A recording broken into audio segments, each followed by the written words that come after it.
กลายเป็นกระแสฮิตอยู่ที่ฝั่งลาวทุกคนกับผลงานฝีมือของคนไทยเรื่องของเกษตรกรไทยหรือว่าเครื่องกลจักรที่นำเข้ามาช่วยเป็นแหงหลักในการทำไร่ทำนาทำรั้วทำสวนอยู่ที่ประเทศไทยทุกคนล่าสุดก็คือฮิตมากอยู่ที่เมืองลาวและอยู่ที่ข้างบ้านของเมืองไทยตึมจังหวัดหนึ่งนะทุกคนตึมประเทศหนึ่งนั่นก็คือวัยรุ่นอยู่ที่นกคุมลีวัยรุ่นนกคุมลีที่ว่าเข้ากับฮิตเหมือนกันทุกคนแต่ที่สำคัญวันนี้บ่าพิมพ์อยากจะนำเสนอก็คืออยู่ที่บ้านของบ่าพิมพ์ทุกคนมีการนำเอาไอเดียดีๆในการประดิษฐ์คิดแต่ง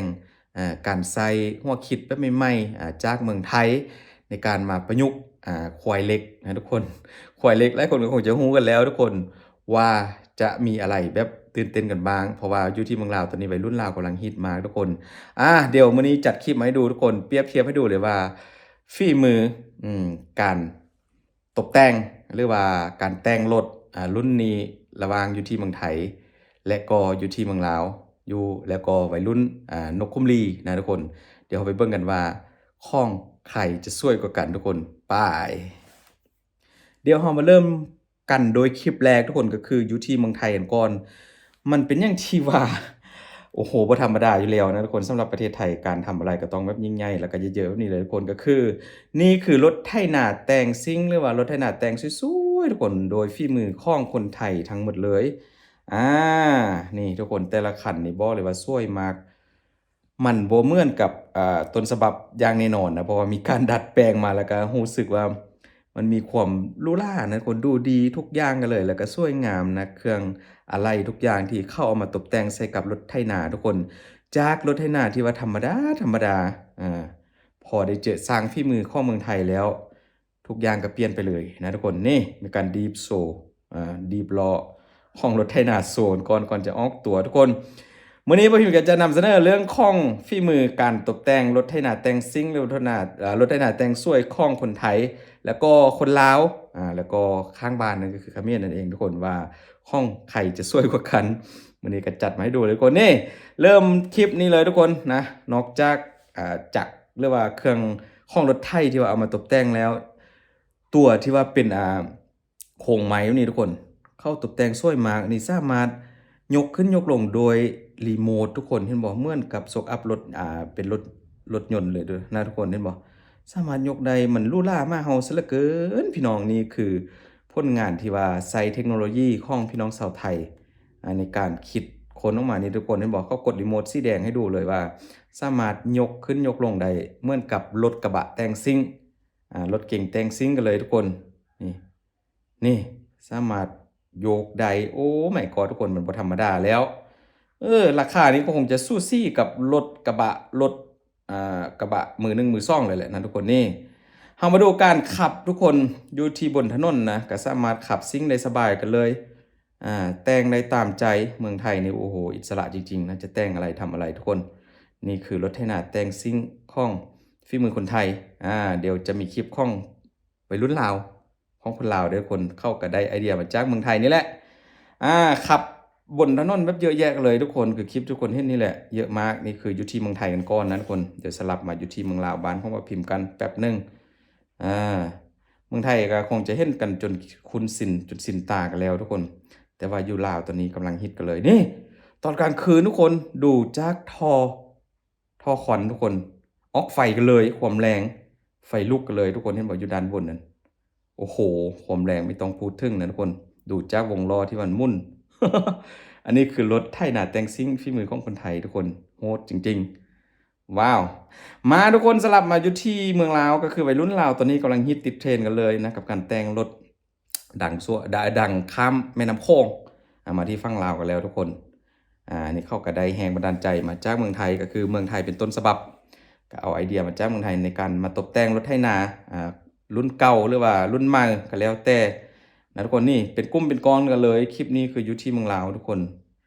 มีวัยรุ่นอยู่ทางภาคใต้บ่ตามที่ว่าพิมพ์ได้ไปฟังคลิปมาทุกคนว่าสำเนียงออกทางภาคใต้ของลาวนะเขาจะเอารถไถนาแบบนี้เลยคนมารวมขบวนกันแล้วก็ขับซิ่ง แต่สังเกตการตกแต่งก็อาจจะน้อยกว่าเมืองไทยเยอะเลยนะเพราะว่าน่าจะเป็นเว้าเรื่องของกำลังทรัพย์นั่นแหละทุกคน เขาก็อาจจะแต่งเท่าที่มีนะเพราะว่าหลักๆก็คือยังเป็นวัยรุ่นเด็กๆอยู่เลยทุกคนนี่คันนี้ก็ดูดีขึ้นมานะทุกคนนี่ก็มาจากฝั่งลาวถือว่าเป็นกลุ่มเป็นก้อนเลยแหละนี่เยอะแยะทุกคนเขาก็มาทำคอนเทนต์ถ่ายคลิปกันลงให้กับพี่น้องชาวไทยได้เห็นว่านี่คือ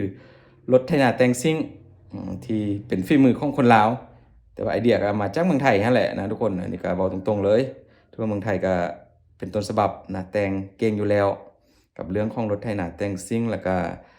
หลายๆแหละที่ว่าเป็นรถยนต์รถยังก็แล้วแต่นะทุกคนเห็นบ่ก็จะได้เอาอะไรมาตกแต่งใส่นะทุกคนเครื่องอะไรบางชิ้นส่วน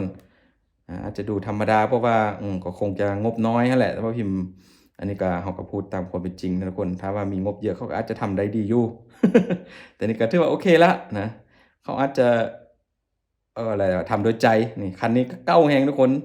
เป็นสนิมแต่ว่าดูดีนะสนิมดูดีทุกคนนี่คันนี้ทุกคนหลายคนเห็นสติกเกอร์อยู่ด้านท้ายของรถไถนาคันนี้แล้วอาจจะคิดว่าอยู่ที่ไทยนะคนที่จริงแล้วก็คืออยู่ที่เมืองลาวนะก็คือเขาจะสอบติดสติกเกอร์ที่ว่าเป็นภาษาไทยอยู่แล้วทุกคนรถยนต์อยู่ที่บ้านของมาพิมพ์บอกว่าจะเป็นรถไถนาแต่งซิ่งวันนี้หรือว่ารถ18ล้อ16ล้อรถดำรถหยังก็แล้วแต่ทุกคนรถเมล์เขาก็จะใส่สติกเกอร์ที่ว่าเป็นภาษาไทยนะทุกคนส่วนล่าจะเป็นแบบนั้นเด้อพี่น้องอันนี้เบาให้ฟังนี่คันนี้ทุกคนกำลังข้ามแม่น้ำข้ามเรือนั่งมาเรือไปทุกคนมาที่ฟังวัยรุ่นคุมนกลีคุมนกลีใช่ไหมนกคุมลีนี่ทุกคนอันนี้ก็แต่งโหดซะเหลือเกินเหมือนจะขับส่วนบานตัวเองเลยนะทุกคนอันนี้เขาก็ลองประลองความแรงว่าซันซ่าทุกคนก็คือว่ารถของฉันก็แรงเหมือนกันนะวัยรุ่นนกคุมลีอยู่ที่ข้างบ้านไทยเองทุกคน